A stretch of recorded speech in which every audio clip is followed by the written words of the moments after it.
Hey, everybody, it's Amanda Radke back for another episode of the Heart of Rural America podcast, the show where we highlight great people doing inspiring things in rural America to strengthen agriculture, to boost their businesses, to create pathways for success, and to keep their kids on the land. And across the dusty trail as I'm traveling, I get to meet so many wonderful people, each one just kind of inspires me or gives me hope for what's to come. That we're still here in these flyover states, in the middle of nowhere, in on the prairie of South Dakota. And it was on the prairie of South Dakota at a bull sale that I was able to connect with our next guests. So Katie Biggins of Biggins Cattle Company is here with me today. Thank you so much for being on the show. Thanks for having me, Amanda. I've been looking forward to this conversation. I followed you for a long time and I'm a big fan. So I feel very honored to get a visit with you today. Well, likewise, and it's just kind of a funny story. I went to the Edgar Brothers sale up in Rockham, South Dakota, here earlier this year, and your husband came and sat down next to me and said, "Hey, my wife knows you."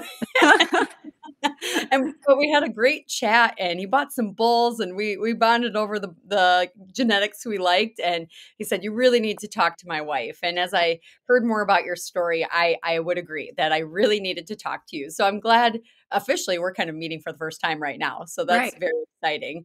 So I guess just to kick things off, tell me a little bit about you and Jesse and your operation and kind of the Okay. history of the place. Okay, sure. So Jesse and I are actually both originally from rural South Dakota. We grew up close to each other and we were actually high school sweethearts. And we, after graduation, decided to go our own separate ways and kind of lost contact. I'm a nurse, and so I did travel nursing. I traveled all over the U.S. I lived in New York City and L.A. and all these fun places in between for about 8 years. And then the last assignment that I took was in Vail, Colorado. And somebody from back home, I can't remember who it was, but they said, Jesse Biggins lives out in Vail, Colorado. You should call him up. And so that's what I did. And the rest is really history. God kind of placed us in that place at the same time. And we quickly reconnected and decided that we wanted to move back home to be close to family and start our life there. So we did Wow. that. Jesse, I called him a ski bum. He drove snowcats at night and skied all day. And then Wow. in the summers out there, he was he worked on a dude ranch and did trail rides and hunts and stuff Okay. like that. So anyway, so we moved back home, and that was in 2008. And he had already purchased like a ranch that neighbored his family's land. And it kind of just all connects. And so we moved here, and that's where we are still at. And we operate all of the land. We lease a lot as well. We bought our first cattle in 2010. We had 40 registered Angus that we got, and that seemed like a lot. And we did a cow calf, and we've done cow calf our whole journey. We're up to about 700, 800 cattle that we cow calf, and we have 3 beautiful kids here on the ranch, and they're a big part of it. They keep things Western around here, so. That's a nice way of saying it. I know I have 4 kids too, and it's like, yeah, it is a little Western Yeah. raising these kids. So that's just incredible. God placed you both in like a wildly different setting than where you came Right. from, and yet brought you together and then brought you back home to South Dakota. That's amazing. So the cattle, are they all registered? Some commercial, some registered? What are the It's cows like now? we do mostly commercial. We buy really good bulls, as you know, from the Edgar sale. That's our we look at getting really good genetics and raising a good herd. The getting into So I don't know if we want to get into like the direct to consumer yet, but that's kind of been a dream of ours for, I would say, even like 5 years ago, even pre-COVID, that was a dream of ours, but never really saw it being realistic as far as time-wise. We were both super busy. We got our hands in a lot of things, and we decided everything's kind of just been timed out just right. The right people have been in our path, and we're excited to get going on this journey, even though we're just starting. Yeah. Well, no, it was really cute. He had the bowls marked, but he had said, "My wife says I have to buy these bowls," and he had the marbling EPDs circled, and I know why, because you're a woman on a mission to create the That's best right. beef possible for your customers. So it was really awesome, and I'm pretty sure I bought a heifer that day that was out of the same sire that your bull was out Awesome. of. So I was like, "Oh, we have good taste, right? We're on the same page here." So I guess bring me back to COVID. What kind of started happening during COVID that maybe Sure. pushed you on this path? Well, we just saw, the demand for maybe more transparency and being able to know where your food comes from. And also, there was the issue of shortages that weren't really shortages of beef. Like people kind of got scared that they wouldn't have food coming their way and that they would run out. We knew well that there was enough cattle to feed the whole world. And we just saw a demand for that. And then also, we've always done like wholes, halves, and quarters for family and friends. That's just always been a part of our program. We've had a lot of people that enjoy our beef and have wanted more options with that beef. And so just in the back of our mind, and I don't know if it's becoming a trend or if it's becoming, there's more ranchers that are going direct to consumer. And I found that out through this journey of doing all my research and that. So like there's a lot of people to network with and pick their brains about this. But we just want to share what we feel like we're so blessed to have. We have homegrown beef in our freezers always. And I grew up on a ranch. Like that's just part of, I didn't realize that everybody didn't have that Right. good homegrown beef, and people actually had to go to a supermarket or a grocery store to get beef. I didn't know that existed really. We've been very blessed. We're spoiled that way, aren't we? Yes, Yeah, it's right there. And I started seeing that during COVID too. Deep freezes were out of stock for 6 months. You couldn't even buy a deep freeze. And to me, it was like, man, people want to stockpile food for the first time. They want to know a rancher. And here's an opportunity for us to build relationships with the voting public and also get a premium for what we do. And some people took that and ran with it and have been wildly successful. Some people yelled at me when I wrote those things because they thought, well, I live in the middle of nowhere and I like cows. And what do you think? I'm going to sell steaks? And it's like, well, pick your hard. And I know it's hard when so you guys are Gregory, right? that's Gregory. correct. Yep, So, folks that don't know Gregory, South Dakota, it's pretty remote. There is for not a sure. lot of people around. And so, it's not like there's this metropolis with farmers markets every weekend to go sling steaks. So, I guess would be my next question. How are you selling this beef now? What does that look like for you?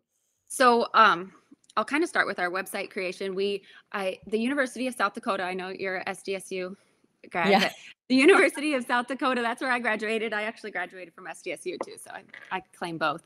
Um, they had a program, it's a Coyote Business Consulting program where they help small businesses get up and going. Okay. So, we've had this dream. We really didn't know how to get started.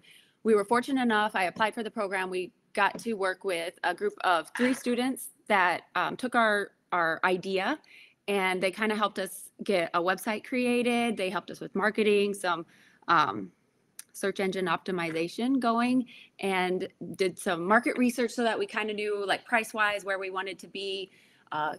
And they really made our vision come to life and really jump started this process for us. So like, who is our consumer? Who do we want to be directing our business to? And we really feel like because we're out here in ranch country, a lot of people have their own beef. So I don't know that our consumers are going to be really local. I feel like we want to branch out and we're going to be wanting to ship. I do want to do some farmers markets this summer and kind of see what that's like and see if we can get our name out there and kind of do some advertising. But the program through USD really helped us get up and going and kind of see where we wanted to go. And so remind me, do you guys have a hunting lodge or Yeah. okay, tell me a little bit about that. Yep. So Jesse's family has a hunting lodge. So we do pheasant hunting, and it's a full service. It's fully guided. We have lodging. It's starts September 1st, and we go through about the middle of December. And we pull in probably about 700, 800 out of state hunters through that. and we have a broad network that way, and we get to meet a lot of people, and a lot of those people are people that have bought the wholes, halves, and quarters and come up with truckloads of Yeti coolers to take home their beef when they come. So that is, I think, a good opportunity for us. We have a large network of people all throughout the U.S., and they all are excited for this for us to get going. They're all like, "When are you ready to ship? When's your beef ready? And how many can I order?" And that's been a lot of fun. A lot of people aren't used to, so our options are going to be like, we want to do boxes. We'll have individual cuts as well, but a lot of people aren't used to buying a whole beef, or even have the capacity to store a whole beef or a quarter or a half. And so we're going to do some box options, and ship those. So it's been fun to kind of educate people on that process. I didn't realize, people that are used to buying their meat somewhere else outside of a rancher don't understand, all of the cuts, and, being able to, even myself, educate myself on that process has been a really great learning opportunity, and it's been fun to share that. That's awesome. And yeah, what a great opportunity to have all these people coming to the ranch, and they're from all over the country, and they get to take a little piece of South Dakota ranch life home with them in the form of Right. steaks and burgers. So Right. that's, I guess that would be how have things shifted for you? Are you still nursing? Is this kind of your Mhm. full-time gig? What does life look like? Yep, that's a good question. So again, the timing of all of this has just kind of worked out. I used to have more of a director role in healthcare, and I was really busy. And I took a part-time role probably about 3 years ago, and that's when I've been able to dive in more to the ranch and the operation side of things. I've never. I've kind of let Jesse in the past do his own thing. The ranch seemed kind of separate. I was doing my nursing. I had my town job, and it just seemed to. We would have conversations at dinner about what was happening on the farm, but I never really got into the operation. So the last 3 years, I've really dug in and kind of tried to, we've been trying to think of ways that we can branch out and get this going. And it's been a lot of fun for me. And it's actually earned a lot of respect for Jesse and for the ranching and agriculture community. It's just awesome to see, the science in me with my nursing background to get to understand all the technology and the science that goes into nutrition for the herd and for the, the vaccines, and all of that has been a lot of fun for me to learn about and to dig in. And Jesse and I have had a lot of fun, and we've had a lot of fun conversations around it.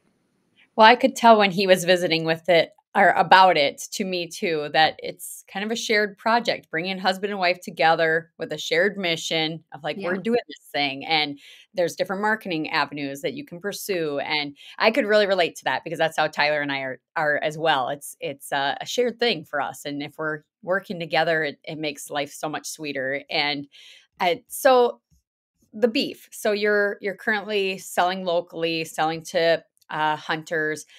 Tell me about the next step. You're looking at the Yep. shipping. What do those steps look like for you? Okay, so so I'm going to talk about the processing a little bit. So we've always went to a custom exempt processor. So what that means is we couldn't sell retail. We couldn't sell individual cuts or anything like that. You'd actually sell the animal to a customer or somebody that wanted the beef. So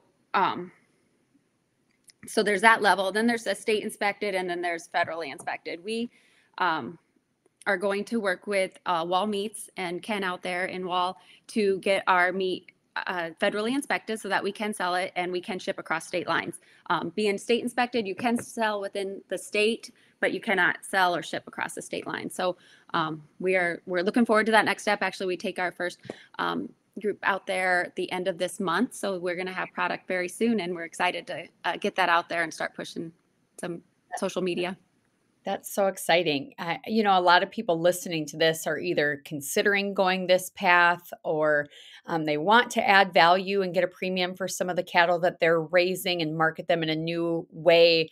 What has the learning curve been like for you guys as you've navigated through this very different business and raising, calves in a cow Yep. calf operation? This is the Yep. totally other end of the segment. Right. Well, there's a lot more logistics to it than I realized. Even with Jesse and I, thinking of like having product year round, we've always calved out in February and March, and we have that that's always been our cycle. We've never done fall calving, but we're looking at that now. And then even like having the feeding pens, with our select few that we want to keep for the beef program, like having those pens available that's separate from the cow calf operation. So logistically wise, some of those things that have come up, and then also figuring out the logistics with the state inspected, the federally inspected, and being able to sell meat. I've been in contact with like the South Dakota Animal Industry Board and talked to Dr. Anderson there, and she's been super helpful, and just kind of reaching out and using all of those resources that are available. There's a lot out there. It's a little bit overwhelming. I don't know if you're familiar with Five Marys out in California. Yeah, of course. I told her I was going to talk to you, and she was excited. So I'm doing a mentorship with Mary, and there's nine of us from the U.S. that are involved in this mentorship, and she's got an entrepreneurship program that I'm a part of. And wow, the learning and the resources that I've been able to use from that program and from Mary have saved so much time. And it's in regards to everything: e-commerce, shipping, email marketing, social media. And it's been super helpful in the fact that if I would have to research and find out all of this stuff on my own, and then also having this other network of producers that we can all pick each other's brains and look at each other's Instagram accounts and say, hey, I think you should try this, or that looks really great. And it's been a great networking opportunity, and I'm 1 week into a 6-week mentorship program, but I'm super excited about it. That's amazing. Yeah, I think I'm supposed to be speaking at one of the Five Mary events here coming up soon, maybe later this year. But yeah, she's wonderful. And everyone who I have connected with who has taken her courses or done mentorship or any kind of, it's like their beef businesses just explode. So one of my friends, Michaela at D&D Beef, do you follow her? I don't. I should. Yeah, down in Nebraska. And she just does such a great job on her social media and promoting everything. But that was one of the first things she did, was take that course, because there is a lot of I's to dot and T's to cross when it comes to selling a food item like beef and shipping it, and just knowing what kind of ice to get and how to package it so it gets there, and just all the things. So yeah, I can link those resources in the show notes. So if you're interested, you can go check it out. I guess what's ahead for you guys? I looking through your website, I see you guys say we're ranchers, but we're parents first. Tell me about the kids, and are they getting involved in this process? Yep. So David's our oldest. He's 14. Gracie's 12. And then we have Brooks, who's 4. They are very much involved. They are a big part of our operation. They rodeo. They're very handy on a horse. So we do most things on horseback. When we do roundups or we're weaning cattle, they're very much a part of it. We also have I call it a big community. So even like our when we do our brandings, the whole community wants to come out, because it's a lot of work and it's satisfying. And I think people that aren't involved in agriculture or in the ranching industry or the cattle business, they get to come see like real hard work. I mean, and then to feel the satisfaction at the end of that day. And I think it's a community, and, our kids are really involved. Rodeo is how I actually met Mary out in Vegas. Both of our kids were competing in the Junior World Finals. So that's how I got connected with her. But it is such a small world. It really is. For sure it is. Did you and Jesse rodeo then growing up? No. Oh, neither one of you? No, neither one of us. So it's a new world for us. Wow. So talk about learning curve. Yeah. So how, just a side note, didn't plan to ask you this, but how did you guys step into that world and kind of just learn it all from the ground up for your kids? That's a good question. There's a lot of rodeo and opportunity around just our area, with 4-H and things. But David, our youngest, when he was probably 8 or 9, there was a local rodeo, and he did, he's a roughie. He does bareback and saddle bronc. And he got on a little pony and he won it. And he had a big buckle that was bigger than his head at the time. And he was just hooked. He continued to do well at it. And he competed in the Junior World Finals the last 4 years. And it's been a fun avenue for us. We've met a lot of great people, and rodeo's great. Yeah. And it's nice to get off the ranch once in a while and go hang out with like-minded people and all the things. That's Well, right.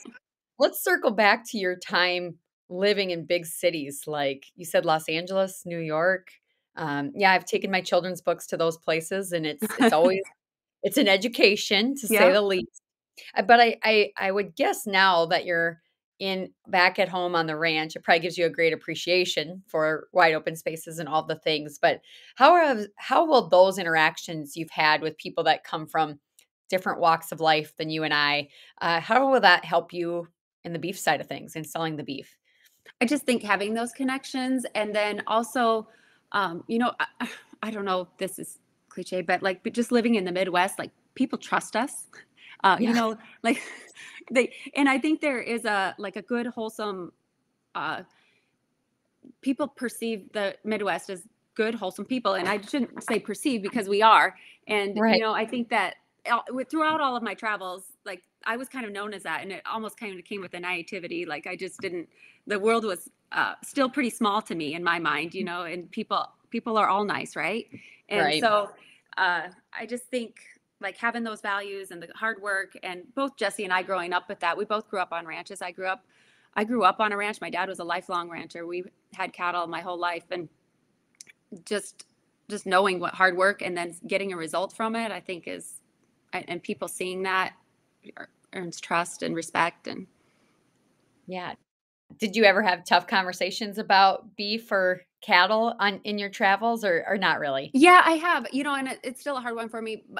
Like even the grass fed beef, like people that want to really ask why we don't do grass fed beef only, exclusively Mhm. grass fed beef. That's a hard conversation for me, in the fact that it seems so obvious to me, like it don't taste as good. But Right, I always tell people, well, it's a flavor thing, so they're yeah. 2 distinctly different flavors. Go, buy a package of each one, Hmm. from wherever you source it from, and just tell me what you think, Right. maybe you really like the other way, but, Mhm. yeah, I like corn-fed because I like the flavor Right. with the marbling, The so, good beef yeah, flavor, and we also don't have it's a grass year round here. I know. I wish I could explain that to people, like, everything is dormant, Yeah. and it's brown and cold and buried in snow and Hmm. most of the year, so a very short window, but, yeah, I think that's what people don't really understand is a lot of this grass-fed beef, they are still in a lot somewhere being fed hay, it's Right. not like but they have this vision of, well, they're just grazing nonstop, and the other side is, shoved in a pen or whatever, but yeah, if people could only see where you live, right? They'd be like, "Oh, wow, these cattle, Right. they do get to experience those wide open spaces of the pastures." In fact, I was reading on your website, there's a Judd Baker that left a testimony, and he said, "There's something to be said about seeing the cattle roam free in the pasture and know that they are well taken care of and healthy. I normally buy my beef in McKinney, Texas from Costco, but it doesn't compare to what I got from Gregory, South Dakota." All of my friends can't around the neighborhood can't wait for me to cook a brisket, hamburgers, or steak so they can come over and eat the beef from Biggin's Cattle Company. This is the best part, I love it. We eat salad at the local steakhouse now because our standards for beef are so much higher. I That's love so it. great. I love it. Okay, so tell me about the beef. It's grass-fed, grade and finished, yes. Yep. Is it primarily Angus? It is. Yep. We are primarily Angus, and so we take a lot of pride. I mean, Jesse's an animal lover in general, but like cattle, like that's his love. We take a lot of pride in these cows, and um, in that finishing pen, we curate their nutrition. We work with Midwest livestock and performance beef. They kind of help. That's the nerdy part in me, like the science and the data sheets. Like if we want them to gain 2.2 pounds per day, we know exactly what to feed them and what rations they get. Um, so we keep a close eye on them, and it, I think it's unmistakable the taste quality you get from our beef. And we hear it from a lot of people like Judd Baker in Texas, and a lot of our family and friends. We're proud of it, and we take a lot of pride in the quality of it. Yeah, and so you have a lot of ground to run cattle on and graze. Do you raise the crops as well? Do you raise your Yep. own corn? Yep, we do. We do our own corn. We do a lot of alfalfa. Everything's kind of full circled here. We do all of that. Jesse Farms does all of our farming as well, and all of the ranching, and we do a lot of farming as well for the pheasant hunting. We do strips and Milo and that kind of thing. So That's mhm. great. That's great.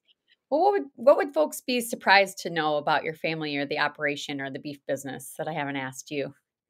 Oh my gosh, what would they be surprised to know? I think people would be surprised to know about me personally, how much I love it. I kind of I came to back to South Dakota, a city girl, right? I kind of, and Yep. when I grew up with my family on the ranch, I never really got into the operation side of things. I could scoop a bunk and open gates, and my hands were the smallest, so I have delivered quite a few calves. I can go and tell if we got a foot first or a tail or a head. But Yep. I was quick to leave the ranch, and I was excited to go and do the city thing, and Mhm. never really pictured myself coming back to this lifestyle. And I couldn't imagine any other way now. Like to be able to raise our family here and to see like I said, the cause and effect, the hard work and the product of that hard work every day. And it's an awesome way to live and raise a family.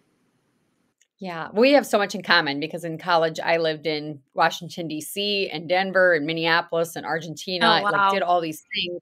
Yeah, I never thought I would really come back to the ranch. And then being in those places, I remember thinking when I lived in D.C. and that was like my first time off the ranch, never even had been on a plane before, and I'm living there for a summer.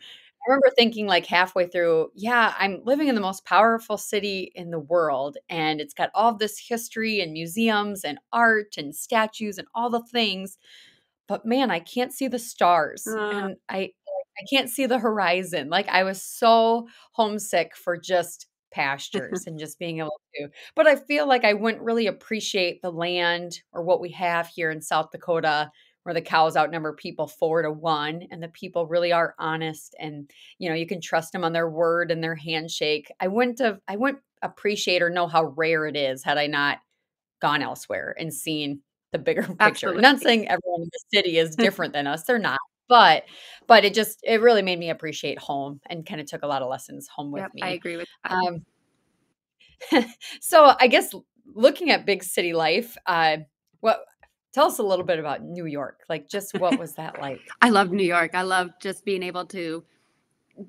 go anywhere at any time of the day or night, like go to a coffee shop at 9 o'clock at night, or if I wanted sushi when I left there at midnight, I could go get sushi. And I remember calling my mom when I lived there, she's back in South Dakota. I'd call her every time I'd walk to work and from, and there were the sirens constantly going, and people and movement. And she was always, "Are you okay?" I'm like, "Oh yeah, I'm fine. It's good." And and I loved everything about it. I love the smells. I love the subway, and I know I've never taken Jesse there because he would absolutely hate it. I well, I've been there for to read my books and to go to a meeting one time, and I took my mom with, and it was during Christmas, so we did like the Times Square Sure. and all of the things, to see it all. But I don't know. Yep, he'd probably hate it because I was like, I'm good. I've seen it. I'm going Yeah, home now. I'm good. The people, it is a lot. It is a lot.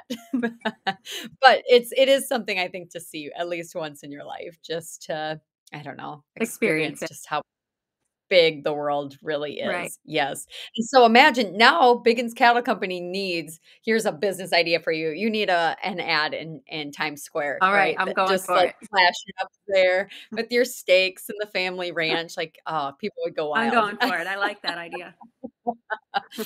So what does the rest of your year look like? You said Yeah. you're planning on farmers markets. I guess what's So next? there's a lot that actually it's a little bit all consuming, but I want to get a freezer trailer so that we can travel a little bit to these markets. We're looking at a building so we can have walk-in coolers, and we're going to look into the shipping. I'm going to be shipping I'm hoping late spring, early summer.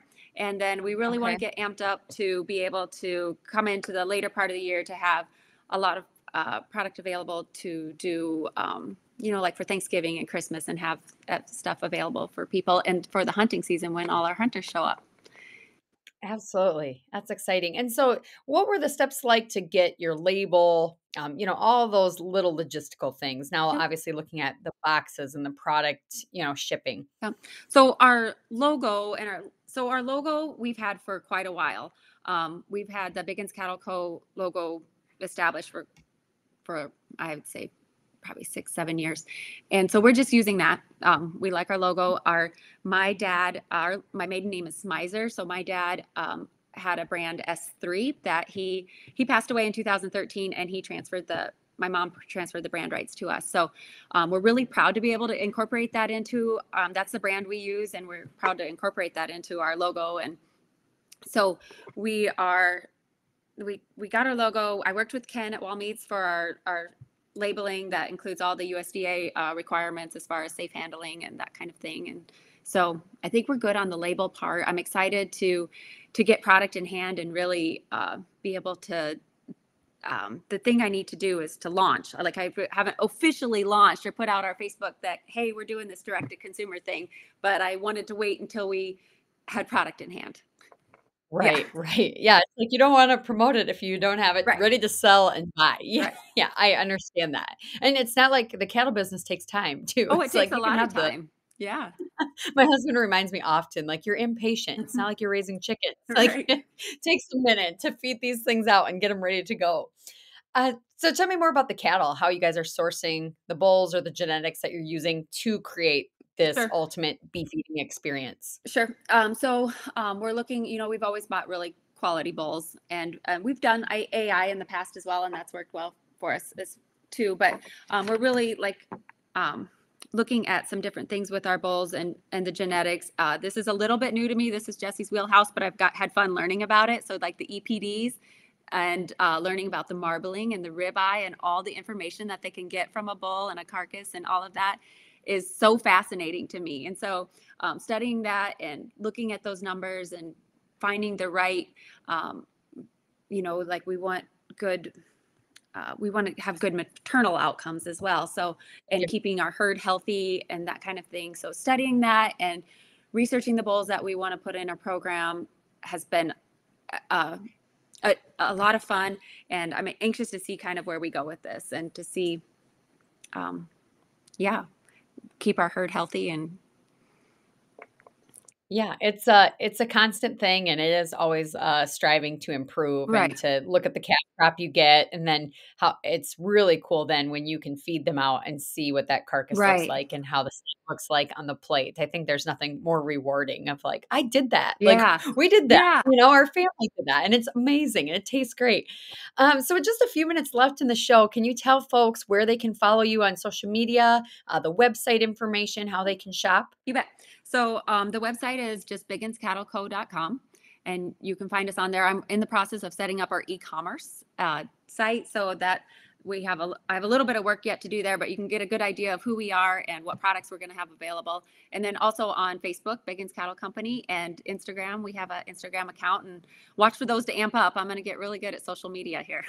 Well, I'm excited to hear your farmers markets Yeah, dates, and maybe perhaps I'll be able to I hope so. head that way for one just to meet you in person. But it has been so fun having you on the show today. Anything else you'd like to add before we take off and go back to cowgirling? I don't think so, Amanda, but I really enjoyed the opportunity to visit with you. Look for big things to come. I'm excited. I think we're all in here at Biggins Cattle Co. And um, we're excited for the opportunity, and we're looking forward to feeding people and feeding them the right way and with good product. Wonderful. Well, there's nothing better than seeing producers take the bull by the horns and drive their marketing and the value that they can bring to the dinner plate. And the best way that we can do that is by connecting with the consumers we aim to serve and providing them the best possible beef that we know how to raise right here at places like South Dakota, where we both call home. So thank you, Katie Biggins, for joining the show. I'm Amanda Radke. Until next time, we'll see you on the Dusty Trail.